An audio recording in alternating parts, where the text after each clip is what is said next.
Thank you for joining. She's dropping the t-shirt at the front door. Tarot. We're going to speak about, principles and just, how this shit is so good. This was Mississippi, okay? Where a slave master left everything he fucking had and owned to a fucking black slave. Okay, he was married to a white woman for 23 years. They had 4 kids.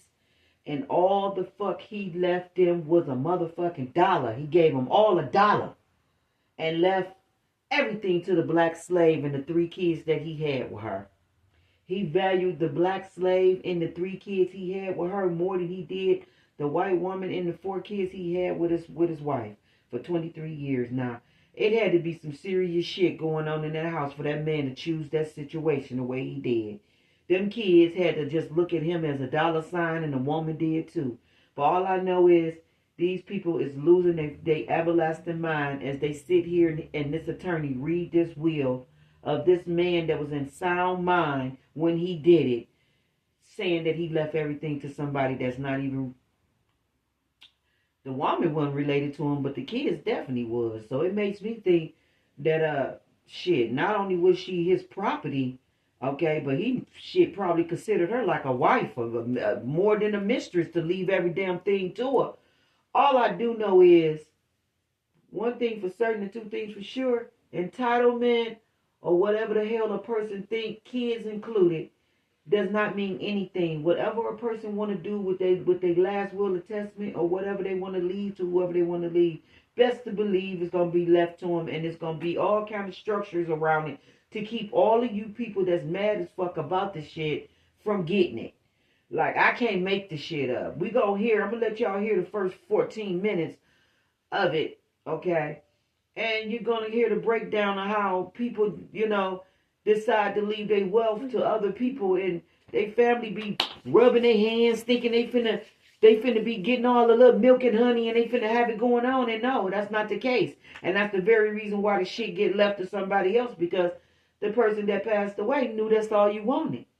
Okay? So this shit probably did, will, or have happened, okay, in this collective energy, okay? And these people all fucked up about it because they thought for sure the mule and the acres of land was going to get left to them, and it didn't. It got left to whoever this masculine, okay, this emperor, decided that he wanted to leave his shit to. And it was somebody that obviously he had special feelings for and cared about. So this could be literally going on in real time. So let me put it on and let y'all hear this. Okay, because it's going to fuck you up when this attorney read this will and these kids and his wife, 23 years, thought that they was finna just be basking in the wealth, and that's not the case. So I'm finna put it on and let y'all listen to how this shit goes down in real time, and how we got real situations in the collective energy going down like this for the divine masculines and the divine feminine, where people have left you as an assessor to their shit. Okay? Here it is. The attorney's hands trembled as he broke the wax seal. It was June 17th, 1854, and the parlor at Belmont Manor in Natchez, Mississippi had never been so silent.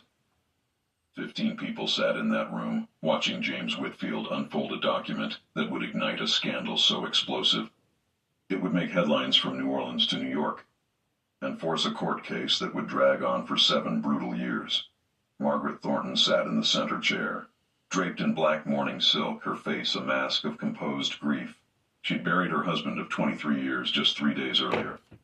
Around her sat their 4 children, her brother-in-law, her sister, she should have been 2 having family sex with his attorneys, ass. That's and what several she prominent been doing. witnesses from Natchez Okay, society, maybe he wouldn't have been going all in that there other to ensure the proper woman's transfer room. of one of Mississippi's largest cotton fortunes.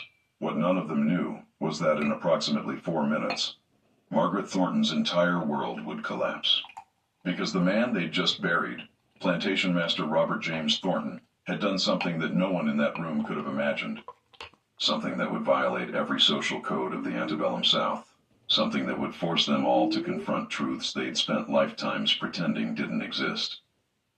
But before we continue with what happened in that parlor, and why Robert Thornton's final act would tear apart everything his family believed about their lives, make sure you're following the sealed room, because we bring you the true stories that history tried to bury, The scandals that powerful families wanted forgotten, and the human dramas hidden beneath the surface of America's past. Drop a comment and tell us what you families think don't drives even a want man y'all to to hear destroy about his this legacy. shit. Is it Such a guilt, fucking love, disgrace. revenge, or something more They don't even want you complicated to than any hear of those words can that capture? they went from A wealth tribute to to Peter poverty Peter's in a minute of Ladies and gentlemen, minutes. I must warn you that the contents of this testament are highly irregular. Mr. Thornton insisted I read every word exactly as written, without omission or summary. Margaret's sister, Caroline whispered, "Just get on with it." "James, we've had enough drama." They had no idea. Whitfield began reading the standard opening, They had no the declarations idea of of sound drama. mind, the revocations of previous wills. Margaret's posture relaxed slightly. Her oldest son, Robert Jr., age 22, leaned back in his chair, already mentally calculating what he'd do with Belmont's 3,000 acres. Her daughters, Elizabeth and Anne, both unmarried and in their 20s, exchanged glances that spoke of relief. Their future was secure, their marriage prospects safe. Then Whitfield reached the first bequest, and his voice changed. Became strained. "To my wife, Margaret Elizabeth Thornton, I leave the sum of $1 to be paid within 30 days of my death." The 30 room days. froze. Margaret's face went white. There must be some mistake. "Mrs. Thornton, please let me continue. $1? James, check the document again." Robert wouldn't. "To my sons, Robert James Thornton Jr. and William Charles Thornton, I leave the sum of $1 each, to be paid within 30 days of my death." Whitfield's voice was barely above a whisper now. "To my daughters, Elizabeth Margaret Thornton and Anne Caroline Thornton, I leave the sum of $1 each, to be paid within 30 days of my death." Robert Jr. surged to his feet. "This is insane. Father had over $400,000 in assets. The plantation alone is worth—" "Please sit down, Mr. Thornton." Whitfield wasn't looking at any of them now. His eyes were fixed on the paper, and his hand holding it had begun to shake visibly. "I must read the primary bequest." The silence in that room was the kind that comes just before a storm breaks. The kind where you can hear your own heartbeat pounding in your ears. The kind where every person present knows, with absolute certainty, that their life is about to change forever. "To Eliza Marie," Whitfield read, his voice cracking on the name. "A woman of approximately 32 years of age, currently held as property at Belmont Manor. I hereby grant immediate and unconditional freedom. Furthermore, I grant to the aforementioned Eliza Marie the entirety of Belmont Plantation, including all 3,100 acres of land, all buildings, all equipment, all livestock, and all crop yields current and future." Someone gasped. Margaret made a sound like she'd been struck in the chest. Secured that bitch But future. Whitfield wasn't finished. "I further grant to Eliza Marie my full ownership stake in Thornton Cotton Factoring Company, my shares in the Natchez Railroad Company, my property holdings in Natchez City proper, including the house at 42 Pearl Street, all bank deposits, all bonds, all securities, all personal property of every kind and description, and all currency in any form." Margaret stood up so fast her chair toppled backward. No, this is forgery. This is, James, you wrote this yourself. "You're trying to steal—" "Mrs. Thornton, I did not write this will." "Your husband came to my office 6 weeks before his death and dictated it to me personally. I advise strongly against these provisions." He was adamant. 6 weeks? Margaret's voice rose to a shriek. 6 weeks he sat in this house, ate at my table, let me plan his future, and he'd already ridden me out of everything. Elizabeth, the older daughter, had started to cry. Anne sat perfectly still, her face blank with shock. William, the younger son, looked like he might be sick. Robert Jr.'s face had gone dark red, the veins in his neck standing out. "Who," he said, his voice dangerously quiet, "is Eliza Marie?" And that was the question, wasn't it? The question that would unravel everything. Because everyone in that room knew exactly who Eliza Marie was. They'd just never allowed themselves to think about what she actually meant. Whitfield set down the will and looked at Margaret. What he saw in her face made him flinch. "Mrs. Thornton, perhaps the ladies should—" "Don't you dare!" Margaret's voice was ice. "Don't you dare tell me to leave. This is my house. These are my children.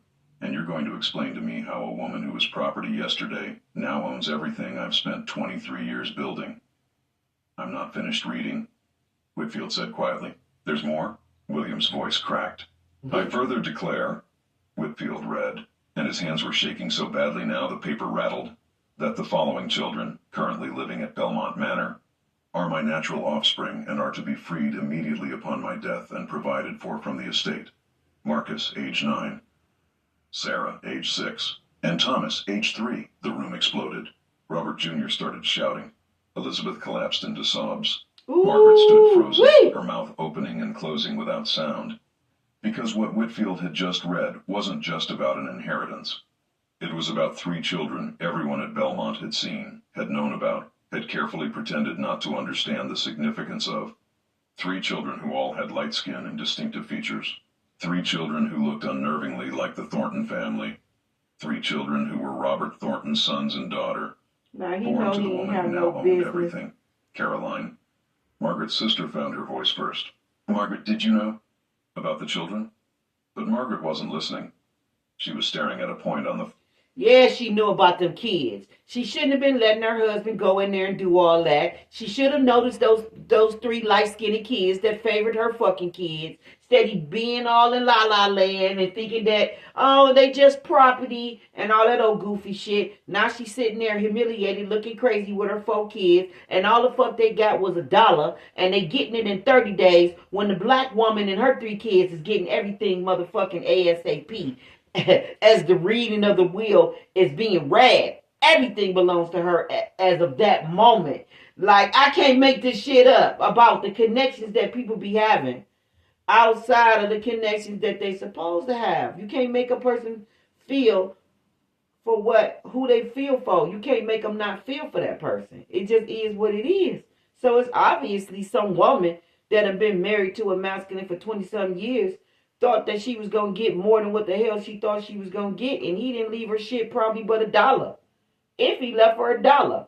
But whatever the case is, everything he had that was of value of anything, the person that thought that they was getting it didn't get it. And the person that did get it wasn't even expecting that. So it just go to show. You know what I'm saying? You don't know what be going through a person's psyche when they analyzing everybody around them the whole time that they in their existence. You thinking they just going to and fro throughout their life. But meanwhile, back at the ranch, they put check marks by everybody's name. They figured you out. They know you from front, top, and bottom. They know what you will do, won't do. Or they just figured you out all the way where they know that anything that's pertaining to a legacy, they know that it's going to get devoured by you. Okay? He gave a whole plantation, railroad stock, all kind of shit to this black woman and her 3 kids. Okay? She free, they free. She running a whole shit and the wife don't get nothing but $1? Damn. Bar wall, her breathing coming in short, sharp gasps. When she finally spoke, her voice was barely human. Where is she? Where is this woman who's stolen my life? Mrs. Thornton, Miss Eliza is not responsible for... Where is she? Yeah, she's not responsible for stealing your life. Your husband owned this woman. Okay? And he did what he pleased and you allowed him. Okay? Now you mad that the shit backfired on you or turned on you the way it turned on you and then you want to say somebody stole your life. She ain't steal your life really at the end of the day. You was trying to steal her life. Okay? And the shit just backfired on you. Voice came from the doorway. Quiet but clear. I'm right here. Every head in the room turned. Standing in the parlor entrance was a woman in a plain gray dress, her posture straight, her expression carefully neutral. Eliza Marie was 32 years old, though she'd never known her exact birthday. She had amber-colored eyes, dark hair pulled back severely, and skin the color of aged honey. She'd been born enslaved on a Virginia plantation, sold south when she was 14, and purchased by Robert Thornton in 1843 for what the records listed as household management duties. For 11 years, she'd lived in a small room behind the kitchen at Belmont. She'd managed the household accounts, supervised the other house servants, raised 3 children in secret, in the shadows, where no one would have to acknowledge what they were or who had fathered them. And now, according to the document James Whitfield held, she owned all of it. Margaret looked at Eliza, and something terrible passed between them. These 2 women who'd lived in the same house for over a decade, who'd both loved the same man in whatever twisted forms love could take in a world built on ownership, who'd both borne his children, who'd both constructed careful performances of their roles, mistress and servant, wife and property, each pretending the other didn't threaten everything she'd built her identity around. You knew, Margaret whispered. You knew he was going to do this. Eliza's face remained impassive. He told me 3 days before he died. 3 days. Margaret's laugh was horrible. He gave you 3 days warning and me none at all. 11 years you've been in my house. 11 years I've fed you, clothed you, given you shelter. And this is how you repay? You never gave me anything, Mrs. Thornton. Eliza's voice was quiet but steady. Your husband purchased me. Everything I had, every moment of my life belonged to him. To you. I couldn't refuse anything. I couldn't leave. I couldn't protect myself or my children. I wasn't repaying anything because I never owed you anything. I was property. The word hung in the air like poison. Robert Jr. moved toward Eliza, and something in his posture made Whitfield step between them. Mr. Thornton, I must advise you that any physical intimidation of Miss Eliza would be... Miss Eliza? Robert Jr.'s voice dripped down. You're calling her Miss? She is a free woman as of 3 days ago, Whitfield said firmly. Per the legal terms of your father's death and the activation of this will, Miss Eliza is no longer enslaved. She has legal standing, and she is, as of this moment, one of the wealthiest property owners in Adams County. The absurdity of it was too much for some people in the room. One of the witnesses, a banker named Pritchard, started laughing. High, hysterical laughter that sounded like it might turn into screaming. His wife dragged him from the room. Margaret was still staring at him. The banker laughed so hard that his wife had to drag him from the room because he was laughing hysterically about that situation that he was sitting there listening to. He knew that that was a hot fucking mess and that them people was sleep and clueless around this man and how he felt about this black woman. And so he laughed so hard because he couldn't believe that a white man did that to his whole entire family. Do you know what kind of disgrace that is? Okay, and how he truly felt about these motherfuckers. Eliza, why? I need to understand why. What did you do to make him choose you over his own children? And Eliza, who'd spent 11 years being careful, being invisible, being whatever she needed to be to survive, finally let something show on her face. Pain, deep, aching pain that had lived in her bones for so long it had become part of her structure. I didn't make him choose anything. Mrs. Thornton, your husband made his choices every day for 11 years. He chose to come to my room.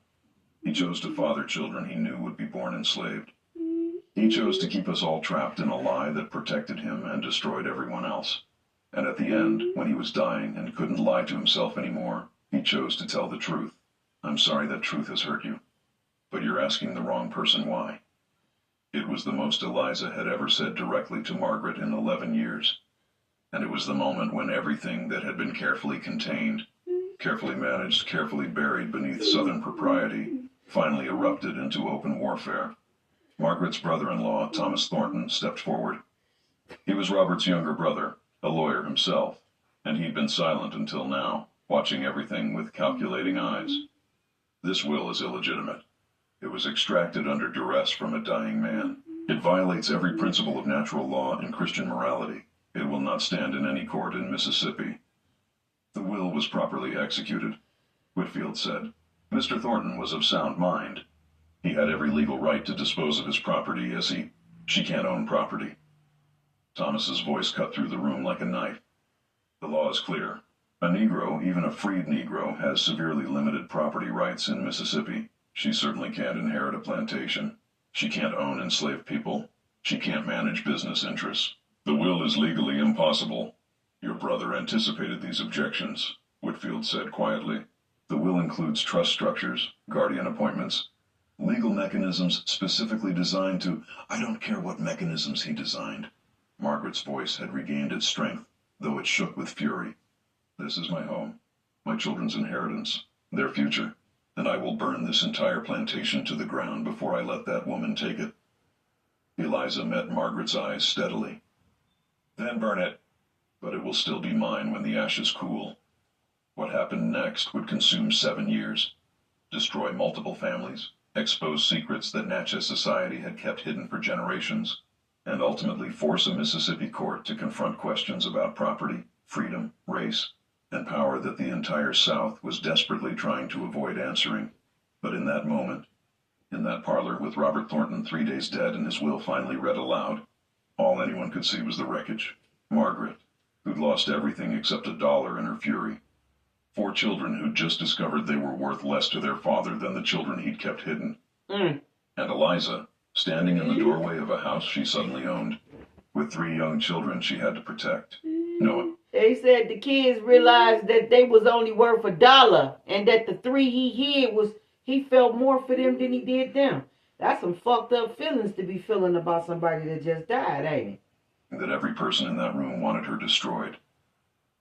The battle for Belmont Manor was about to begin, and before it was over, it would reveal truths about the antebellum South that history books would spend the next century and a half trying to forget.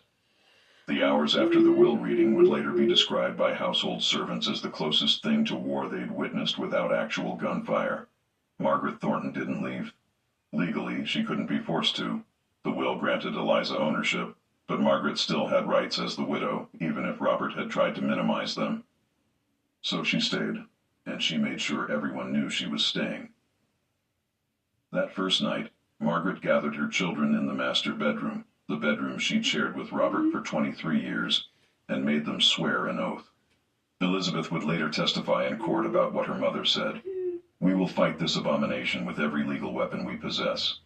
We will expose that woman for what she is. We will prove your father was manipulated, poisoned against his own blood. He was not. And we will take back what's He rightfully was not. ours. He was not Even if it poisoned. takes the rest He of our made his lives." choice. But while Margaret was rallying her children upstairs, something else was happening in that small room behind the kitchen where Eliza had lived for 11 years. Eliza sat on the edge of her narrow bed, her 3 children pressed against her.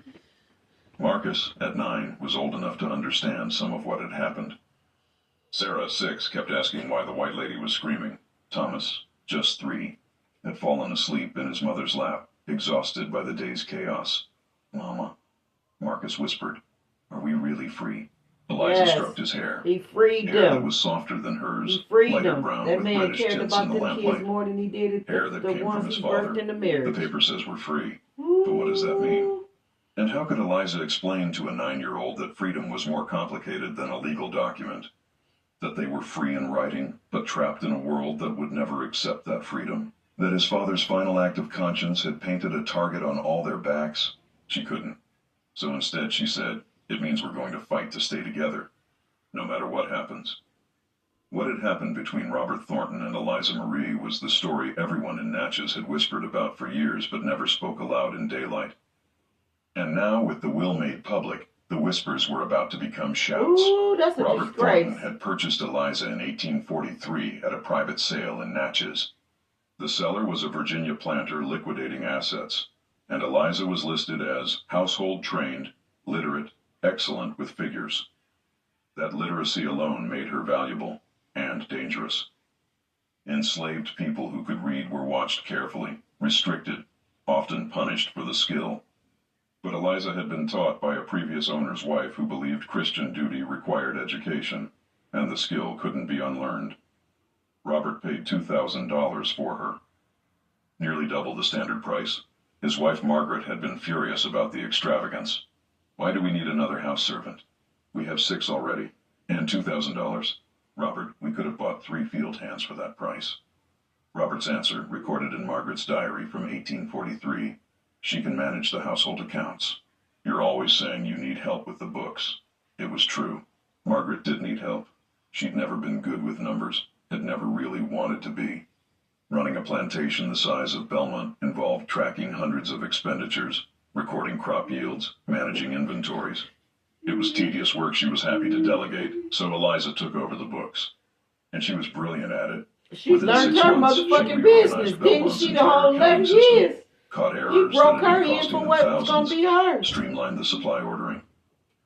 Robert started consulting her on business decisions, asking her opinion on whether to invest in railroad stock, discussing cotton futures prices. Margaret noticed, of course, that bitch was sleep. but she told herself it was fine. It was just business. Eliza was property, a tool Robert used to manage affairs Margaret didn't want to deal with anyway. It meant nothing. Then, in early 1845, Eliza became pregnant. The plantation midwife, an elderly enslaved woman named Aunt Bessie, would later testify that she knew immediately who the father was. "That child came out with Mr. Robert's nose plain as day," she said. "Wasn't no question. And Miss Margaret, she knew too. She just looked at that baby when he was born, looked at Miss Eliza, then walked out the room and didn't say one word. Marcus was born in June 1845. Margaret didn't acknowledge his existence for the first 3 months of his life. She simply acted as if he didn't exist. Yeah, that's as what if that Eliza bitch hadn't problem given was. birth, She's supposed to got as in if her nothing had husband's ass changed. right then and there. It was a performance Like, of why is willful you blindness fucking so making babies complete with these that slaves? even the other servants found it unsettling. But Robert acknowledged Marcus. Not publicly. He couldn't. Not without destroying his social standing. But privately, in small ways that everyone noticed and no one mentioned. He had new quarters built for Eliza, slightly larger, with better windows. He made sure Marcus was never assigned field work, kept close to the main house. Ooh. He brought books to Eliza's room, children's primers, readers, mathematics texts. He was teaching his enslaved son to read, teaching him the same way he taught Robert Jr. Ooh. By 1848, Sarah was born. 2 years later, in 1850, Thomas. 3 children in 6 years, all bearing unmistakable Thornton features. And through it all, Margaret maintained her fiction. She never acknowledged the children as Robert's, never spoke to Eliza about them, never confronted her husband. Years later, in a letter to her sister Caroline written during the court battle, Margaret finally explained her silence. What was I supposed to do? Leave him? And go where? Live on what? My father's estate was entailed to my brothers. I had 4 children to protect. If I made a scandal, accused Robert publicly, I would have been the one society punished, not y'all him. only got $1. Men have their So indiscretions. Everyone them? knows this. When y'all A only wife's ended up duty with is to $1. ignore them gracefully. I did what I was supposed to do. I maintained the household. I raised our legitimate children. I performed my role perfectly, and this is how I'm rewarded. But there was another layer to Margaret's silence, one she never quite admitted even to herself. Robert had stopped coming to her bed in 1844. He sure did. Their youngest daughter, Anne, had been born in 1841, and after that, nothing. For 13 years, Margaret and Robert lived as married strangers. They attended social functions together. They discussed household management. They presented the perfect image of a successful planter family, but there was no intimacy, no connection, no private life together at all, because Robert was spending his private life with Eliza, and that was what made the will so devastating. It wasn't just about money or property. It was about a husband who'd chosen someone else, and had chosen her so completely that he'd given her everything Margaret had believed was hers That was his wife. Right. The legal challenge began within days of the will reading. Thomas Thornton, Robert's brother and a respected attorney in Natchez, took charge of the case. He filed a petition in Adams County Chancery Court arguing that the will was invalid on multiple grounds. First, he claimed Robert had been mentally incompetent when he dictated it. Robert had been sick in his final months with what the doctors called consumption of the lungs, probably tuberculosis. Thomas argued the illness had affected his reasoning. Second, he claimed undue influence. Eliza had been in a position of intimate access to Robert. She'd manipulated him, seduced him, controlled him. A dying man in her thrall couldn't make rational decisions. Third, and most importantly, he argued the will violated Mississippi law. They wanted The to state believe had that strict shit so regulations bad. about manumission. That man was in love with that black woman. Even if Robert could legally free Eliza, he couldn't transfer property to her beyond very limited amounts. A freed black person couldn't own a plantation, couldn't inherit a business, couldn't manage enslaved workers. The will was asking Mississippi law to do something it explicitly forbade. Thomas's petition was filed on June 24, 1854, exactly 1 week after the will reading. The judge assigned to the case was Hiram Foster, a distinguished member of the Mississippi Supreme Court who'd agreed to hear this particular case at the circuit level because of its unusual legal complexities. What everyone actually knew was that Judge Foster had been friends with Robert Thornton, had done business with him, and probably wanted to make sure the case was handled in a way that protected Natchez society's interests. But Thomas Thornton miscalculated something crucial. He assumed the case would be straightforward, that any Mississippi judge would immediately invalidate a will that gave so much power to a formerly enslaved black woman. He didn't account for the one factor that would complicate everything. Robert Thornton had been extraordinarily thorough. Attorney Whitfield, when he first met with Eliza to explain her legal position, brought a second document that hadn't been read in that parlor, a letter Robert had written to Whitfield. to be opened only if the will was challenged. Eliza sat in Whitfield's office in downtown Natchez, wearing the same gray dress she'd worn to the will reading. Whitfield broke the seal on Robert's letter and began reading aloud. James, if you're reading this, it means my family is contesting the will. I expected this. I want you to know why I did what I did. Right. And I want you to use this letter in court if necessary. This is why you didn't leave them motherfuckers no money. She nodded for him to continue. I purchased Eliza in 1843 with specific intentions. I had met her briefly at a previous sale, had spoken with her and recognized her intelligence. I orchestrated her purchase deliberately. What began as a business decision became something else. Something I never intended, something I tried to resist, and something I ultimately couldn't deny. I fell in love with someone I had no right to love, in a way our world says is impossible. Eliza's breath caught. Robert had never said those words to her, never told her plainly what she'd wondered. I told you he fell in love with this woman. He did something that he tried to deny he didn't want to, but he couldn't resist it. This shit is going down in real time in the collective energy, y'all. Vowed for 11 years. I know what people will think. The letter continued. That I took advantage of someone I owned, someone who had no power to refuse me. And they're right. That's exactly what I did.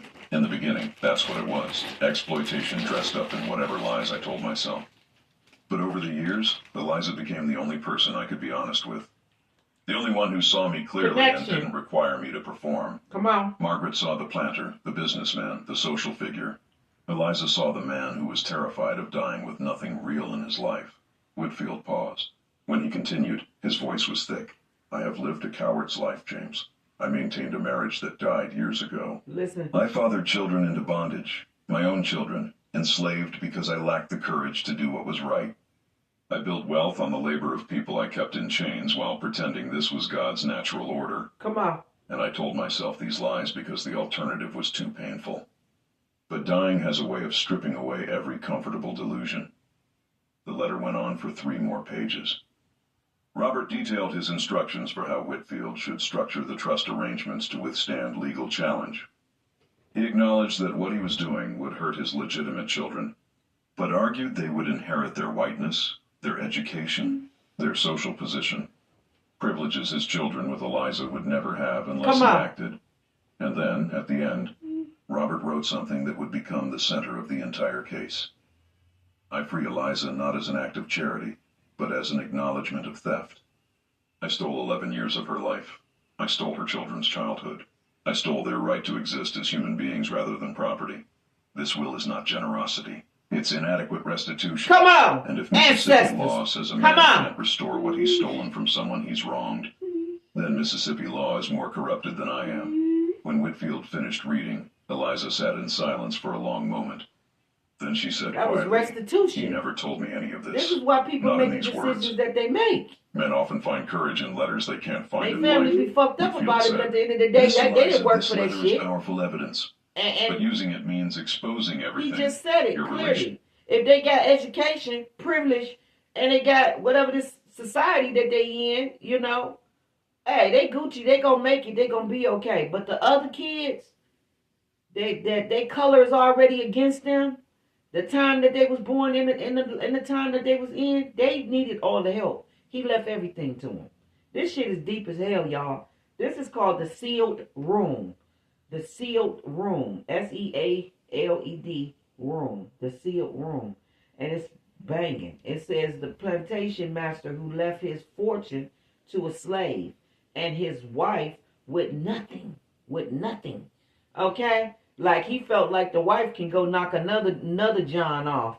Okay? The wife can go knock another John off, and the kids got their education, their whiteness, and the society. So they're basically, he's saying their connections and how they politic, they'll be okay. And a woman, the wife, she can knock another John off, and he'll take care of her. But he left his mistress, if that's what you want to call her, and them 3 kids, everything. Your children. The intimacy of what existed between you and Mr. Thornton. The Thornton family will argue you seduced him, manipulated him. They'll say terrible things about you in open court. Are you prepared for that? Eliza thought about Marcus, Sarah, and Thomas. about the children growing up in the in-between space between slavery and freedom, between black and white, between legitimate and illegitimate, about the future she could give them if she won this fight. That man claimed them and the future kids. they'd have if she surrendered. Okay? That white man claimed them black babies, okay? Mr. He Whitfield claimed them. puts a few more insults compared to paper. my children's freedom. But Like, she I had no can't idea make what that was shit actually up. coming. Because the Thornton family wasn't just going to insult her, they were going to try to destroy her.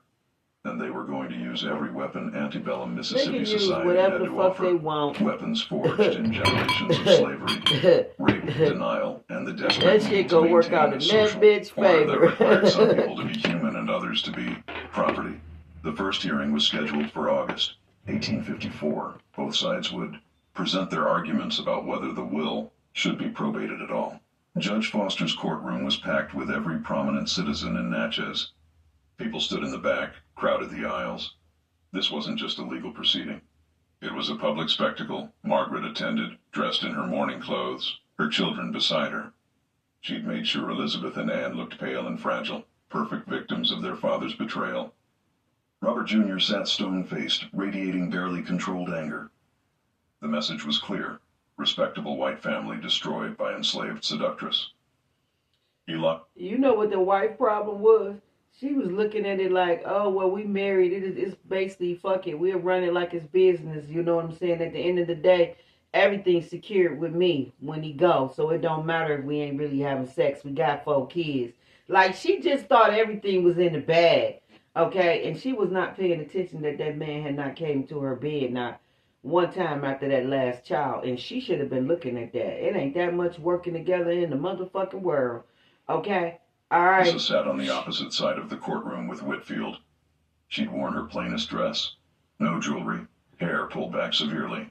She'd been advised to look humble, non-threatening, to perform deference even while fighting for millions of dollars.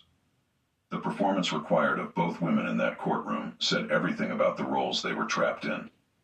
Margaret had to perform wounded dignity. Eliza had to perform grateful humility. Both performances were lies, and everyone watching knew it. Thomas Thornton opened with a speech that would be reported in newspapers across the South. Your Honor, this case is not merely about one man's will. It's about whether the foundations of our society can withstand attacks from those who would pervert natural law. My brother, in his final illness, was corrupted by a woman who used her position in his household to extract an unnatural influence. No, she bore his children, no, she didn't. a crime against both his marriage and moral order. She bored his And children. now she seeks to profit Did she from stick her his own penis wrongdoing. in there and then make him nut? Psh, let's get with it. Whitfield stood to respond.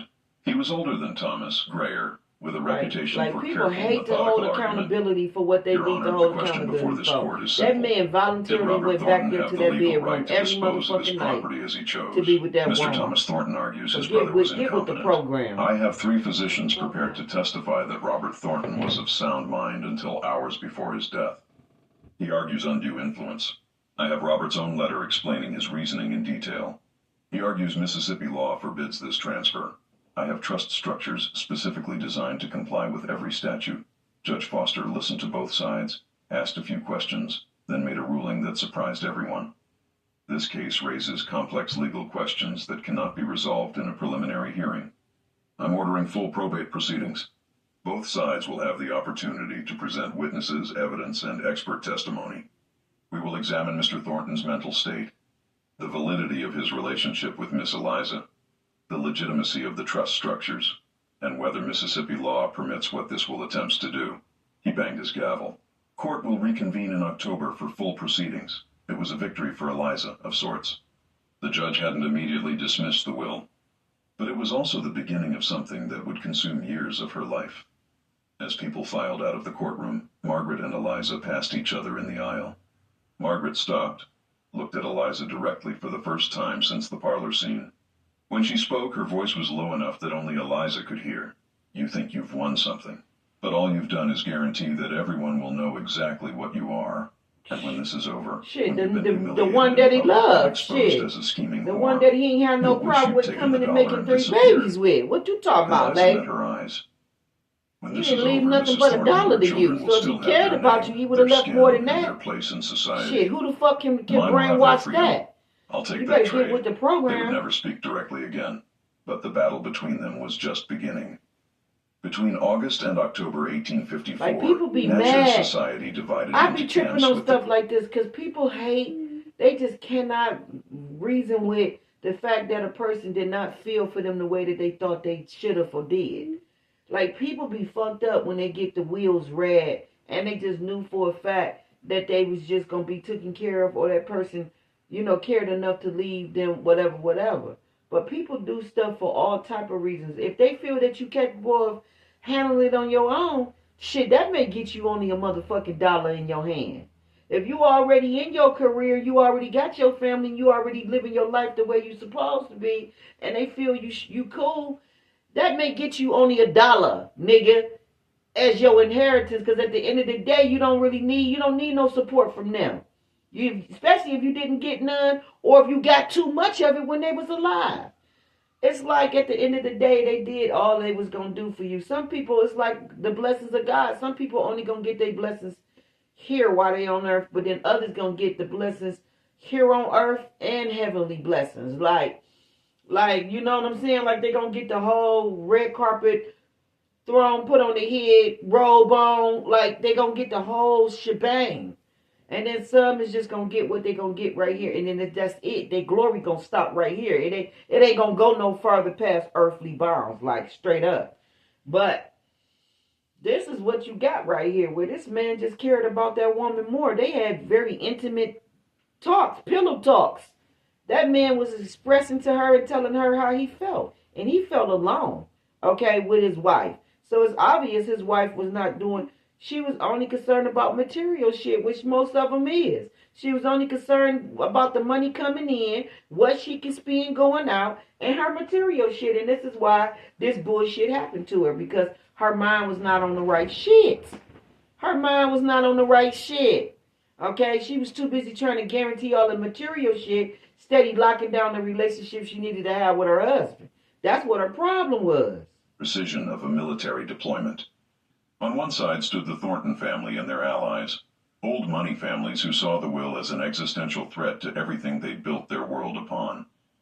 On the other side stood a much smaller, much quieter Shit, how group, many more a handful of motherfuckers is doing that abolition to their sympathetic family? merchants, several Quaker families, and a few people who simply believed a man should be able to dispose of his property as he wished, Yeah, regardless of who benefited. exactly. But most I people feel fell that into way. a third category, those who watched with horrified fascination, unable to look away from a scandal that forced them to confront questions they'd spent lifetimes avoiding. Because Robert Thornton's will hadn't just exposed one family's secrets. It had ripped open a wound that ran through every plantation, every fine house, every respectable family in the South. The unspoken arrangements, the children who existed in legal limbo, the women who occupied spaces between property and person, Hey, between I servant and bet you something after else. this shit, every white woman, every white woman in Mississippi probably got their damn husband together. Probably got their damn husband together about them kids that's walking around that plantation looking like them. Okay? She probably said, "Is you around here leaving everything to these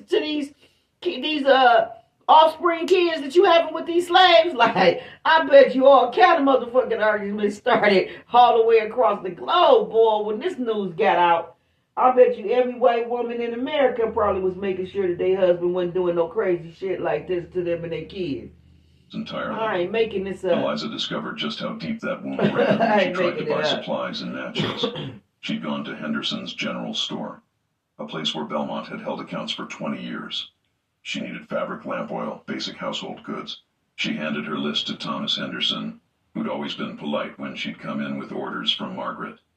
Henderson looked at the list, then at Eliza, then back at the list. "I'm sorry, but I can't extend credit to you. The Belmont account is closed. Mrs. Margaret Thornton closed it last week." He wouldn't meet her eyes. "And even if it weren't, Miss Eliza, I can't do business with you." "I'm sorry, I truly am. But my other customers have made it clear they won't shop here if I serve you." Eliza felt the stares of the other people in the store. All white, all watching to see what she'd do. "I can pay cash. It's not about payment. It's about..." Henderson trailed off, looking miserable. "My family's reputation. I have daughters to marry off. I can't be seen as supporting what you're doing." What she was doing. as if she'd engineered this, Right. as if she'd written the will herself. People are Eliza left retarded. without the supplies. She tried 2 more stores. Same result. Word had spread with the efficiency of a plague. Anyone who helped Eliza They would tried be to blackball her. The white They basically establishment of tried to Natchez blackball closed ranks. her. That evening, a delegation Where's of 3 women Amazon appeared at? Belmont. When you Not the need main it. house, they wouldn't go there. They came to the kitchen house, where Eliza was supervising dinner preparation. These were women of color, free women who'd built lives in Natchez's small free black community. Joanna Price, the oldest, spoke first. Miss Eliza, we heard what happened in town today. We wanted you to know. We have a network. Merchants who will deal with us quietly. Suppliers who will deliver to the back door after dark. You're not alone in this. Absolutely. Eliza felt something crack Show in you her right, chest. Father God. For weeks, she'd been so focused on the legal battle that she hadn't let herself feel how isolated she'd become. Why would you help me? You don't know me. We know what you are, Joanna said quietly. You're a woman who got free through circumstances most of us can't imagine. And now you're fighting to stay free while every white person in Natchez tries to push you back into bondage. If you lose this fight, it's not just you who loses. It's every one of us. Because what you're proving is that we can't be trusted with freedom, that we can't manage property, that we're not fully human. So yes, we're going to help you. Because your battle is our battle. Absolutely. It was the first moment Eliza had allowed herself to understand what she actually represented. Not just one woman fighting for an inheritance, but a test case for whether someone like her could exist as a free property owner in Mississippi.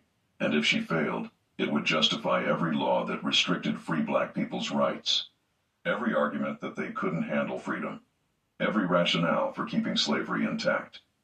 The weight of it was crushing. The full trial began on October 15, 1854. Judge Foster's courtroom was even more packed than it had been in August. Thomas Thornton had assembled an impressive legal team.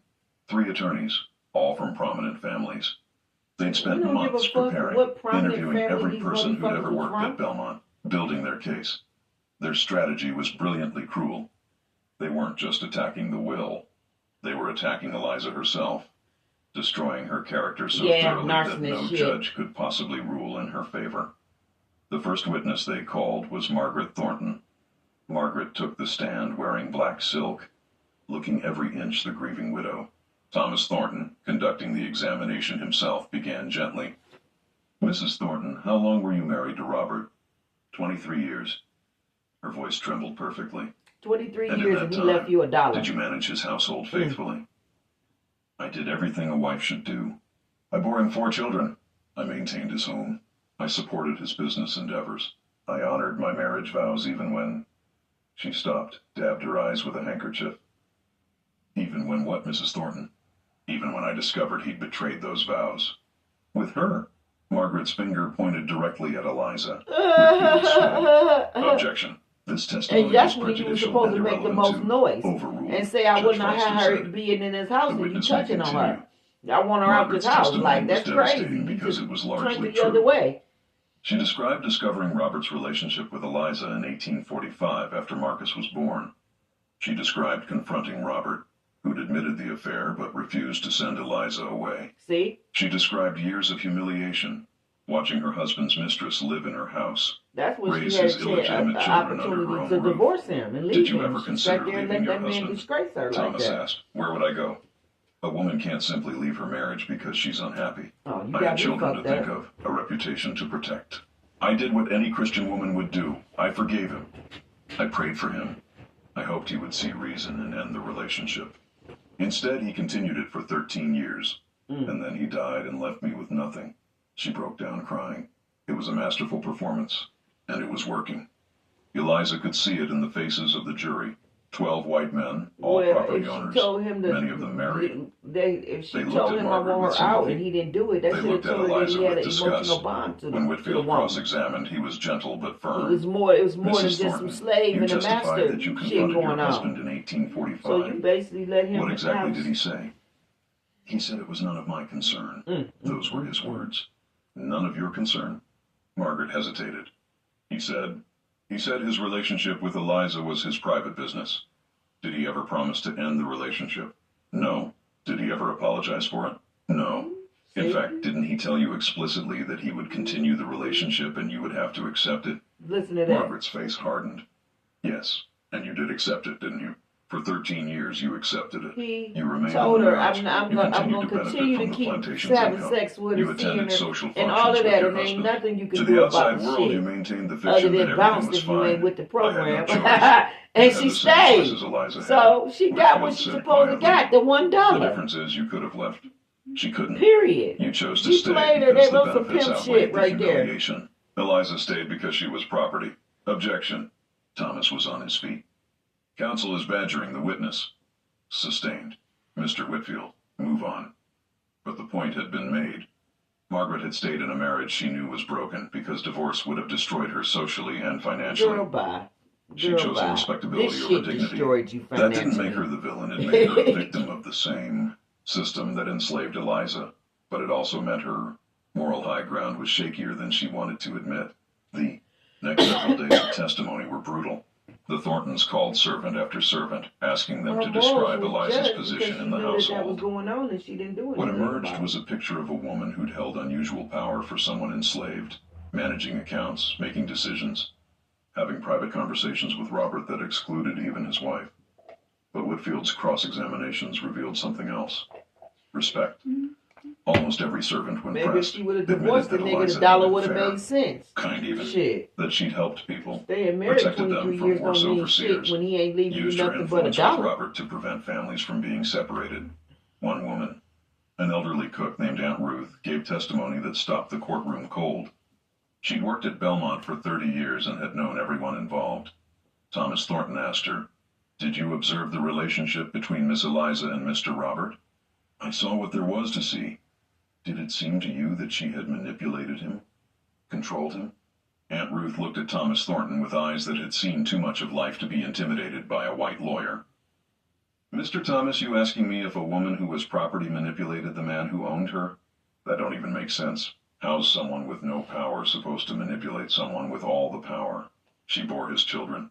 Used them to. She bore his children because he came to her room and she couldn't say no. That ain't manipulation. That's what happens when one person owns another person. Your brother wasn't manipulated. He just finally admitted what he'd been doing. Thomas tried to recover. But she must have used those children to extract sympathy too. Those children looked just like your brother, Mr. Thomas. Everyone could see it. Everyone knew. The only person pretending not to know was Miss Margaret. Yeah. And even she knew. Yeah. She just couldn't say it out loud because saying it would mean admitting her husband preferred someone else. Exactly. The problem wasn't that Miss Eliza manipulated anyone. The problem is that Mr. Robert told the truth about something everyone wanted kept secret. It was the most honest testimony the court had heard. He admitted that and he Thomas loved Thornton that quickly black dismissed the woman. witness, It is what it realizing she was is. doing more harm And than he good cared to his about case. the kids and he made But sure the they was Thorntons had one Gucci. more weapon. That's that last And it was the most man Willing devastating one Testament, of and all. them is his legitimate They kids, called whether Dr. he's married Samuel to or not, Morrison, and ain't shit the they can do physician about who it. treated Robert in his final Ain't nothing months. they could do about it. Morrison was elderly, distinguished, and highly respected in Natchez. His testimony was crucial because it addressed Robert's mental state. "Dr. Morrison," Thomas began, "you treated my brother during his final illness. What was his condition?" Mr. Thornton suffered from consumption of the lungs. The disease had progressed significantly by early 1854. He experienced fever, night sweats, severe coughing, and increasing weakness.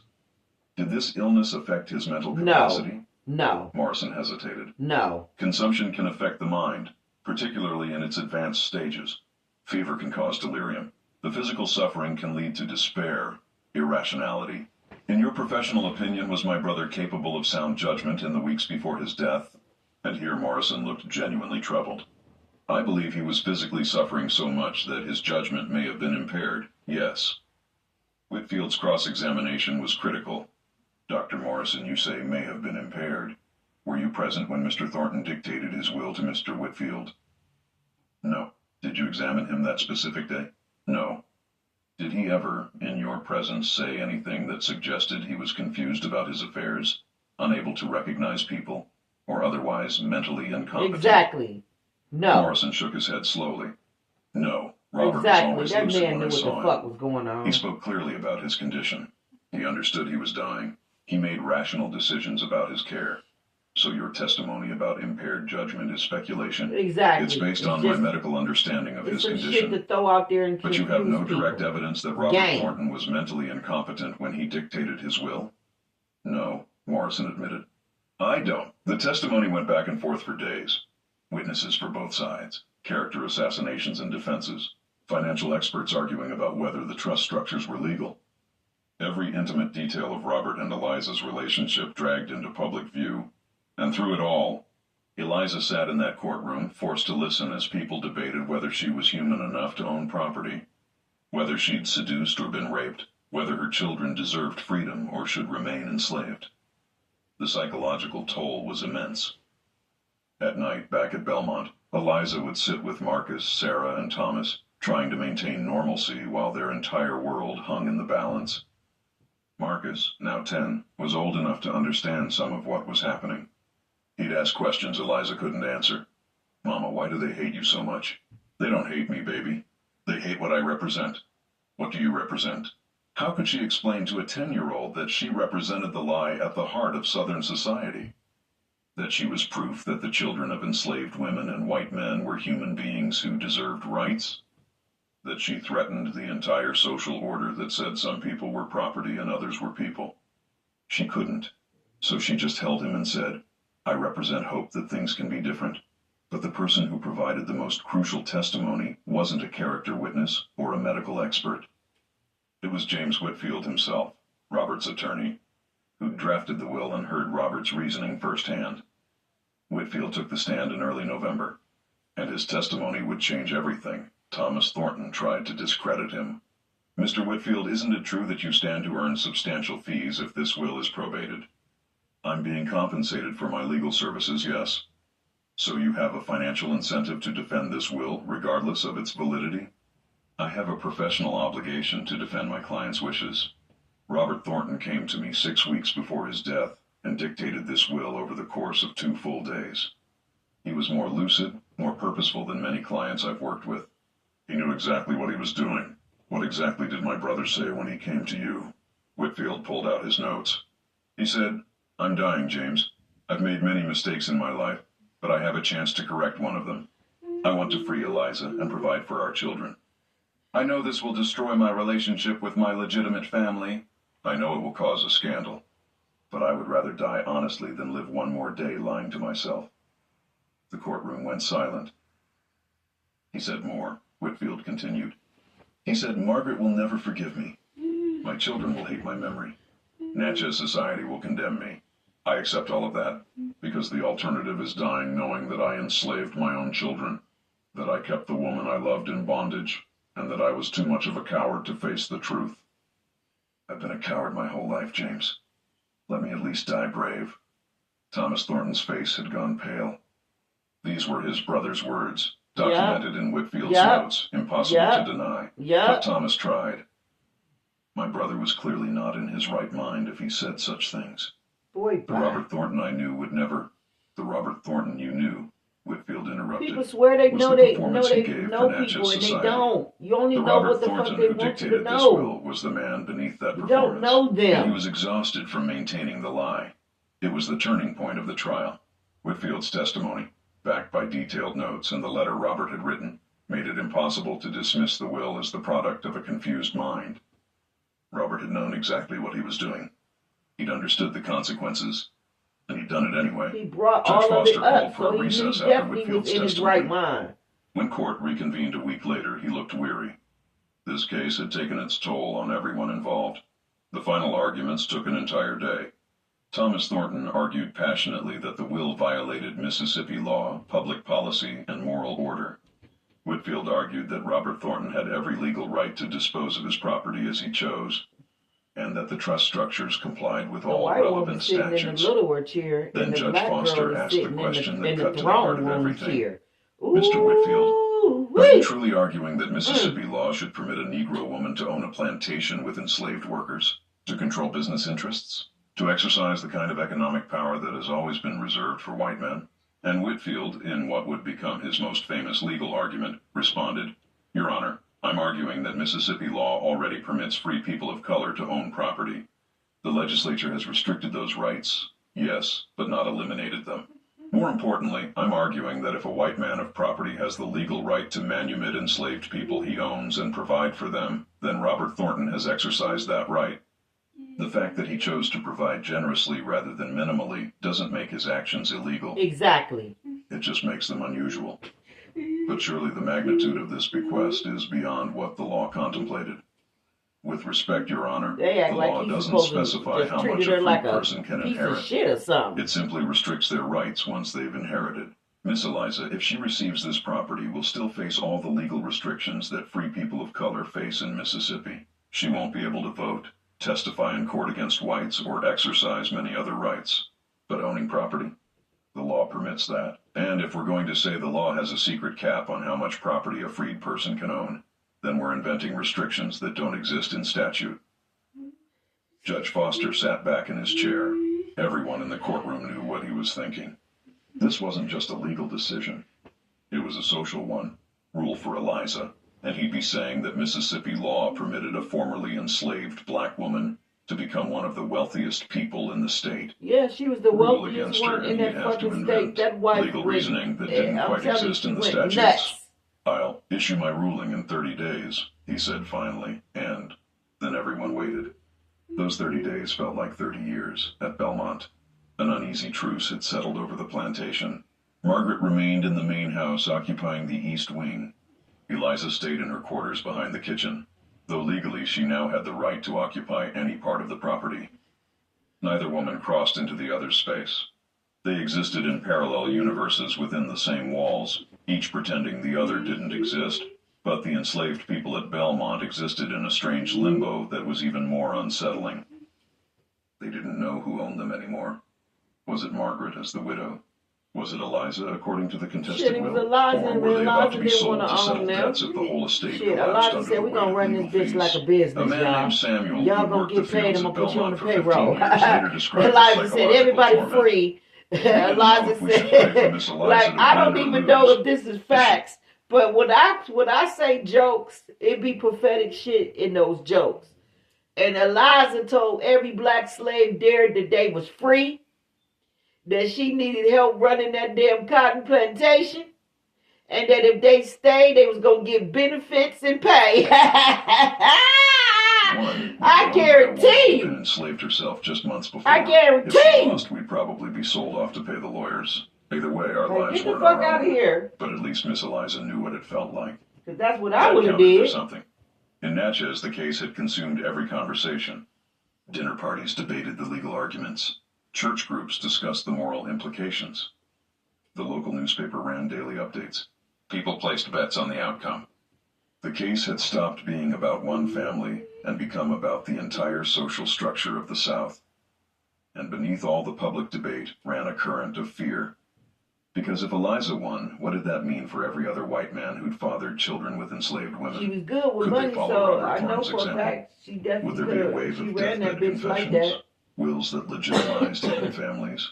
Legal transfers that upended the racial hierarchy? The establishment had to stop this. Not just for the Thornton family, but for everyone with secrets to protect. Stop it. Y'all shouldn't have never On been December doing 12, that. 1854, And that's why I Judge flipped Foster on y'all issued like his that. ruling. You shouldn't have The been courtroom was doing it. packed beyond capacity. People stood in the hallways, crowded around the windows, desperate to hear the verdict that would define Mississippi law for years to come. My daddy was from Mississippi. Judge Foster looked exhausted. My daddy and my He'd aged visibly in grandparents. the months since the trial began. When he spoke, his voice carried the weight of a man who knew his decision would satisfy no one. I have spent these 30 days in careful consideration of the law, the evidence, and the principles at stake in this case. What I'm about to say will disappoint both parties, but it represents my best understanding of justice within the constraints of Mississippi law. Eliza felt her heart hammering. Beside her, Whitfield sat perfectly still. First, regarding Mr. Robert Thornton's mental capacity, I find that the evidence overwhelmingly supports the conclusion that Mr. Thornton was of sound mind when he dictated his will. Dr. Morrison's testimony about potential impairment was speculative. Mr. Whitfield's detailed notes demonstrate a man who understood his actions and their consequences. This will was not the product of delirium or diminished capacity. Margaret made a small sound of distress. Her attorney gripped her arm. Second, regarding undue influence, I find no evidence that Miss Eliza coerced or manipulated Mr. Thornton. No. The relationship between them, while morally troubling to many, does not constitute legal undue influence. Mr. Thornton made his choices freely, as evidenced by his letter and testimony from multiple witnesses. Thomas Thornton's face darkened. He could see where this was heading. Yeah, however, Judge Foster continued, and that single word made everyone in the courtroom tense. I must address the fundamental legal question. Can Mississippi law permit what this will attempts to do? He paused, looking directly at Eliza. I would have took this shit Miss to the Eliza, Supreme under Court. the terms of this will, would become one of the largest property owners in Adams County. She would control enslaved workers. She would manage business interests. She would exercise economic power that has traditionally been reserved for white male citizens. The question is not whether Mr. Thornton had the right to free you. He did. The question is whether he had the right to transfer this magnitude of property to a free person of color. She have kids. And on this point, I find that Mississippi law is ambiguous. The statutes restrict the rights of free people of color, but they do not explicitly forbid property ownership or inheritance. Whitfield leaned forward. This was better than he'd hoped. Therefore, I am ruling that Robert Thornton's will is valid and should be probated, with modifications. The courtroom erupted. She get it. Judge Foster's gavel cracked like gunfire. Order! I will have order. Because that was that man's last will and testament, and he did it in a sound Miss mind. Eliza shall receive her freedom, as stipulated in the will. She shall receive custody of her 3 children, Marcus, Sarah, and Thomas, who shall also be freed. These provisions are unambiguous and legal. Eliza felt tears running down her face. Her children, they were free. That was the best Whatever else of happened, it that all. was permanent. However, Foster said, and his voice grew heavier, I cannot allow the transfer of the entire estate as written. Such a transfer would violate the spirit of Mississippi law regarding property ownership by free people of color, y'all even if it doesn't burning violate the letter. motherfuckers around here. Therefore, I am ordering the following distribution. Y'all Be got read blood for on this y'all written ruling. motherfuckers' hands. Miss Eliza shall receive Belmont Plantation's North Tract, approximately 800 acres, along with the buildings thereon. She shall receive $50,000 in liquid assets, to be held in trust and administered by a white guardian appointed by this court. She shall receive her personal effects and those of her children. $50,000 was substantial. 800 acres was a fortune, but it was a fraction of what Robert's will had specified. The remainder of the estate, the south tract of Belmont, the Natchez properties, the business interests, and additional liquid assets shall be divided among Robert Thornton's legitimate heirs, his widow Margaret and their 4 children, in proportions determined by standard inheritance law. Margaret gasped. It wasn't everything, but it was something. Her children would have inheritances. She would have property. Furthermore, Judge Foster continued, I am ordering that the enslaved workers at Belmont be divided between the 2 estates. Miss Eliza shall not own enslaved people. The court finds this morally unconscionable given her recent status.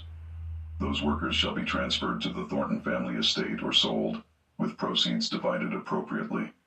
Eliza felt the decision like a physical blow. She'd won her freedom and her children's freedom, but the people she'd lived beside for 11 years would remain enslaved.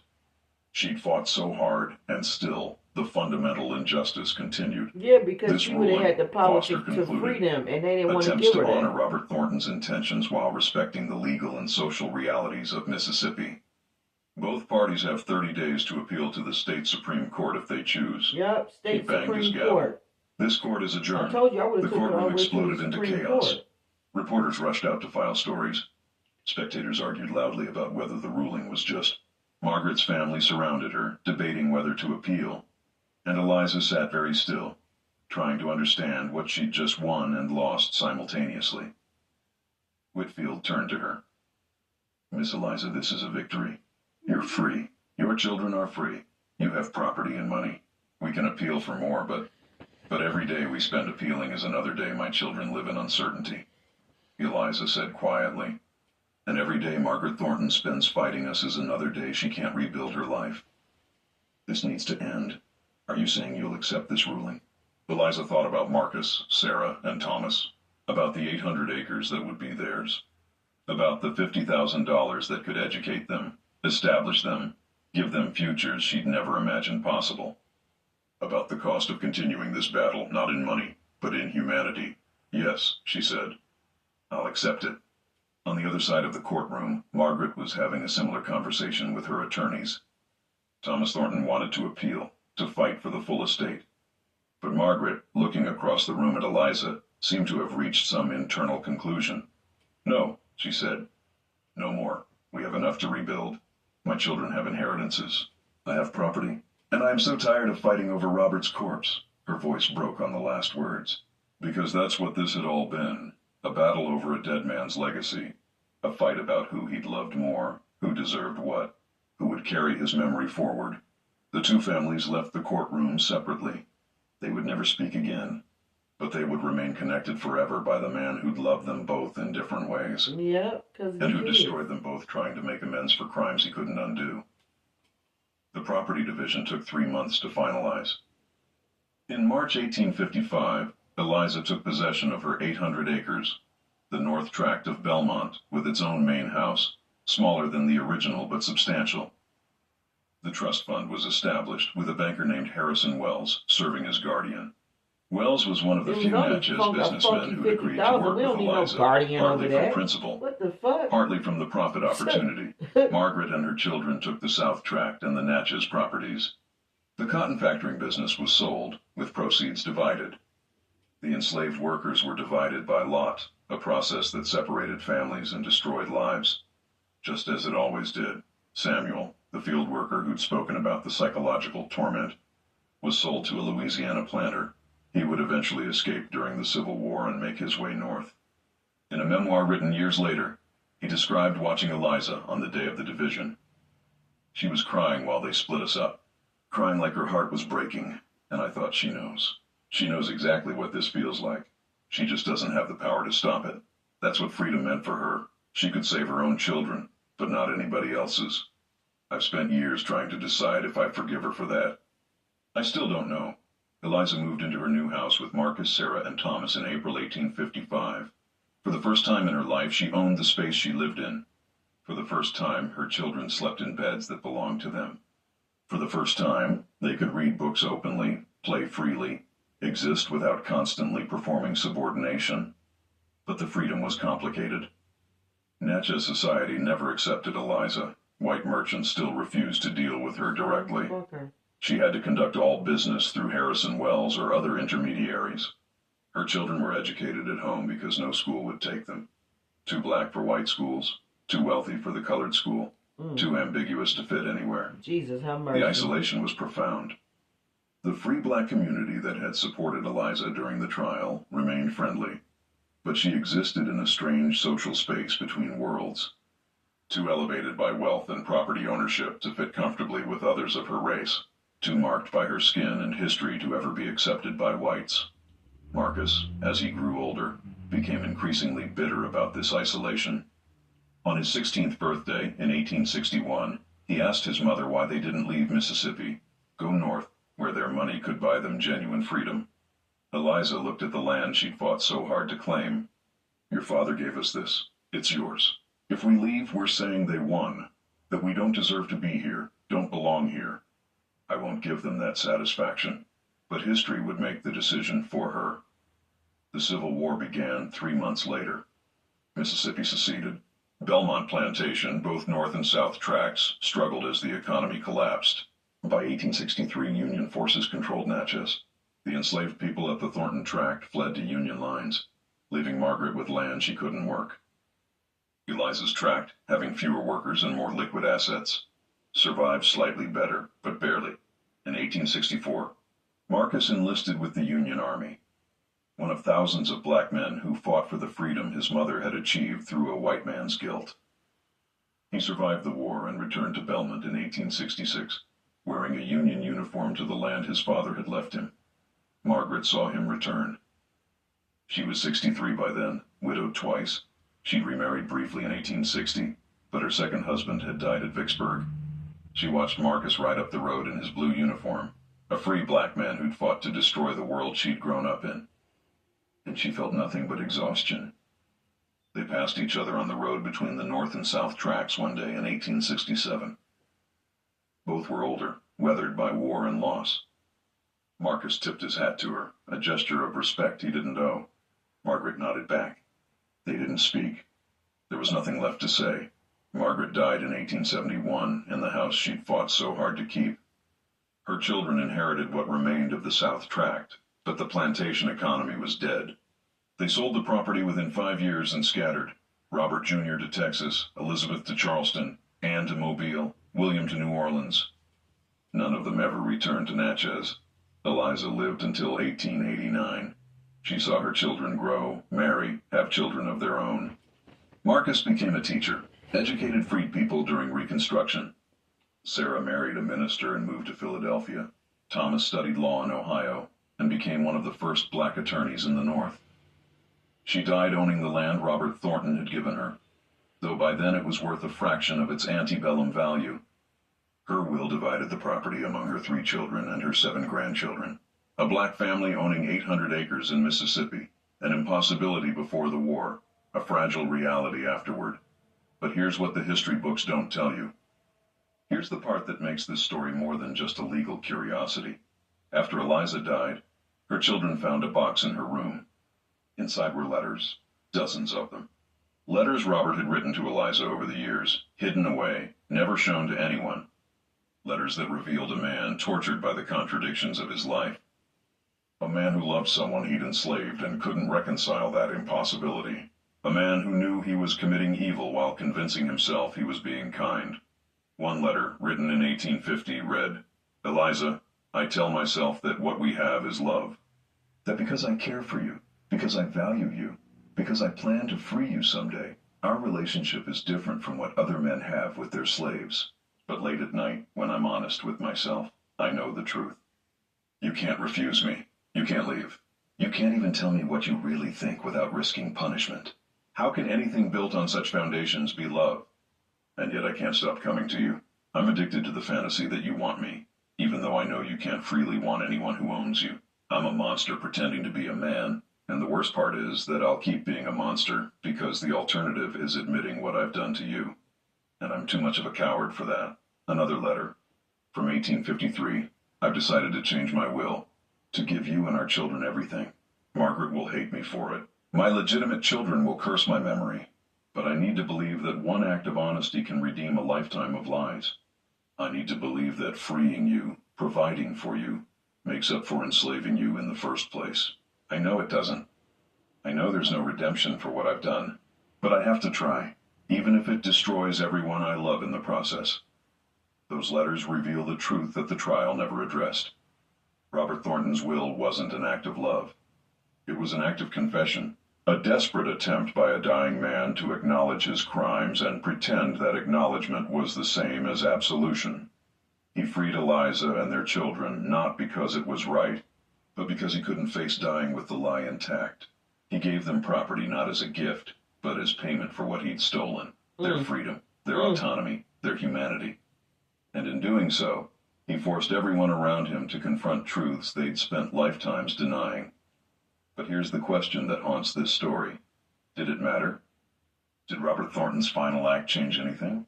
His legitimate children were emotionally destroyed. His widow spent years fighting over scraps of what she'd thought was hers. Eliza won property but lost the community of enslaved people she'd lived among.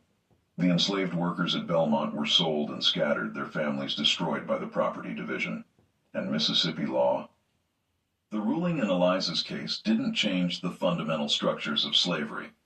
It didn't prevent other families from keeping their mixed-race children enslaved. It didn't challenge the system that made cases like this possible. If anything, it reinforced it, by allowing just enough exception to prove that the system was fair, while changing nothing about its fundamental brutality. So what does this story mean?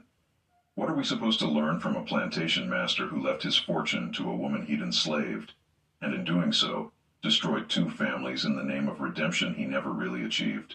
Maybe the lesson is this. There are some crimes you can't make amends for.